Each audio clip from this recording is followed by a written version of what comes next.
Hi, I'm G, welcome back to my art channel, and today I'm showing you how to draw this rhododendron flower using a Pentel brush pen. So because I know I'm working with inks, the first thing that I do is I change my color image to a black and white image, and I really pump up the contrast so I get some really nice dark areas and light areas. And straight after that, I pencil out the entire image inside a 15 centimeter square. And getting this drawing proportioned was a bit of a nightmare and took a lot of time. So I was really glad when I got to this stage and I was able to just do all of the outlines using the brush pen. Going for some slightly heavier lines where I knew it was a slightly shadowed area of the petal, but mostly just going with some nice light ink lines. Once it's all done, then I'm looking to start, and I'm looking to start in that top left-hand corner there. So as I move around, I hopefully won't smudge any of the work that I've already done. You can see me doing my usual thing here of just starting with a really small part of the picture. Just a little bit of shadow on this top petal, doing some little flicked strokes of the brush pen. Because I just want to figure out, exactly how I'm going to approach this and sort of ease my way into the drawing. Then for this bit, I'm virtually working straight up and you can't see the strokes, so I'll flip to a bit where you can see what I'm doing. And here what I start to do is I start to work heavy on the outside of the shadow of the petal and then try and ease up on the brush pen and go lighter and thinner as the line goes inwards. So I'm using sort of hatched ink strokes here to suggest tone. So the line starts very thick and heavy on the very edge of the petal and then gets much fainter, tapers to a lighter kind of fainter point as I move my strokes inwards. And you can also see that I am curving the strokes. They're following a slightly unusual curved line, and that's to show that the petal itself has got a kind of a strange kind of curve to it. And I'm trying to show that with the hatching lines. These are my first few ink strokes of the drawing, so I'm being quite careful, I'm being quite tentative. A little bit fearful of things going wrong, if I'm honest, but also I haven't quite found my groove or my rhythm yet, which I'll find when I've done a bit more of the picture. I've got to try and pick that up and sort of, it sounds a bit crazy, a bit like music, but the idea that you'll get into a bit of a rhythm with the piece, and then all of a sudden the strokes will start flowing and it will almost become second nature, what you're doing, without you having to think too much about it. But I'm not there yet. So at this point of the drawing, I'm being really nice and careful, doing some nice areas of sort of thick black, and then dragging the sort of lines out of that. So it looks as though the line is suddenly sort of like coming out of that area of black, but gradually. So you're not getting this really thick bit of black and then all of a sudden the line begins, trying to get that transition. As I'm doing these strokes. And I'm also going for a bit more areas of solid dark on this as well. Usually I go for like hatching, but on this one I want some solid areas of black, some hatched areas to suggest tone, and then some nice bright white areas of highlight as well. The photo that I've done has got that really strong kind of contrast on it, so that makes it a little bit easier to see which areas of the petals are going to have to be solid black, like the bit that I'm doing now, which areas are going to be white, and which areas I've got to do a sort of grey hatch tone. So as I move on to this other petal, working from dark to light has suited the way that I've done the stroke so far, and I start doing this petal in exactly the same way, the sort of thick dark area on the edge of the petal tapering to a lighter line as I'm going downwards, and then that feels like it doesn't quite work, so I reverse the strokes. So I'm flicking strokes away from me, upwards and away from me now, and I'm starting with them thin and then pressing down more on the brush pen to sort of make my line thicker as I reach the edge. So it's just a different way of doing the stroke. It's a sort of reverse way of doing the stroke, and I think it just depends on where your hand is on the paper and which way you're actually drawing, that sometimes you'll find it easier to go from thin and light to thick and dark, or the reverse can be true. And at this point I was definitely finding that going thinner to start with and then ending up with a thicker, darker line was definitely suiting the way that petal had to be drawn at that particular point. That way of doing the strokes also started to feel much more natural and much more comfortable.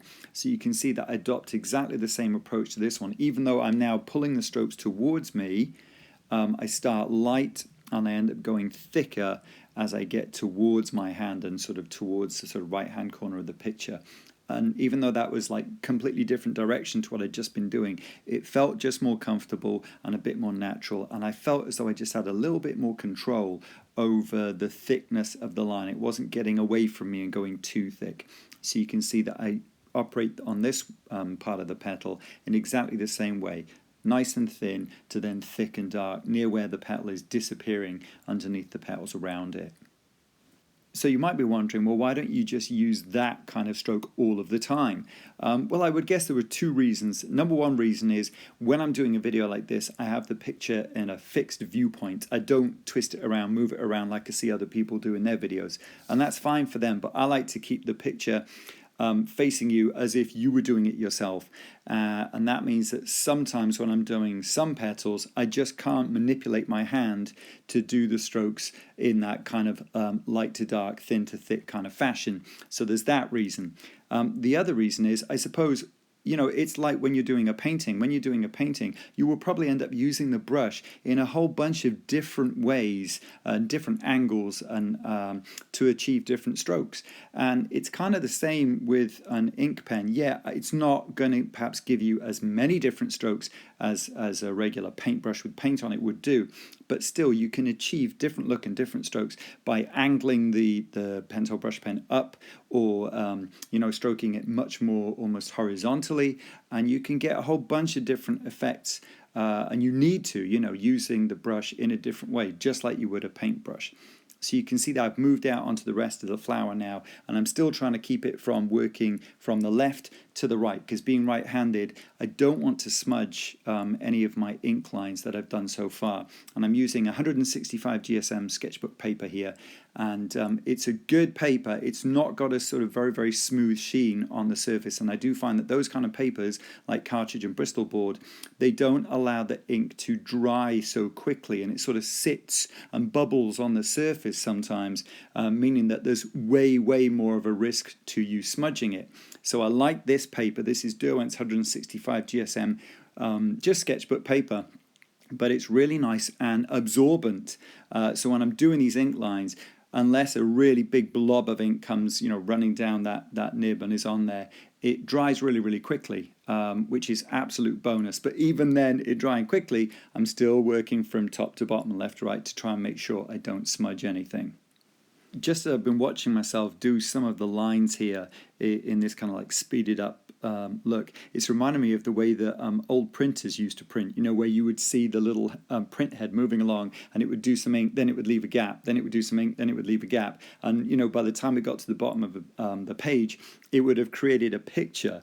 And it's weird to see me actually almost working in that fashion when I'm actually just inking this totally organic drawing and doing that same kind of effect where, you know, I ink a bit, I leave a gap, I ink a bit, leave a gap. So it kind of makes me feel almost like I've done this in a machine kind of way, which is really a weird idea and a really weird sensation.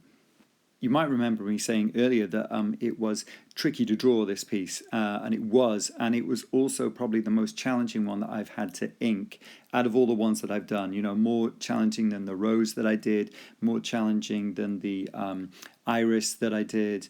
You know, it just had so many petals, and they were curving and twisting and turning in so many different ways. And the black and white image, because I made it quite stark, it was really looking abstract at times as to which areas were black and which areas were light, and could I actually do that and still make it look as though it was a flower with petals and with 3 dimensions. So it was a real challenge, and you'll be able to see when I'm drawing some of the ink on here, you can see pencil lines that I have put on underneath that guide me as to where some areas of shadow should be, where they should stop, and where I should let the lines run out and stay white. Because without having, you know, jotted those little pencil lines on there, I would have been all at sea, and I'm sure this would have gotten away from me pretty quickly. So all of a sudden it's reaching its conclusion. As you see me zoom out here, you can see the whole of the flower as I do just the last couple of petals. Let me know in the comments below what you think of this one, whether you like this one, how it compares to the iris and the rose.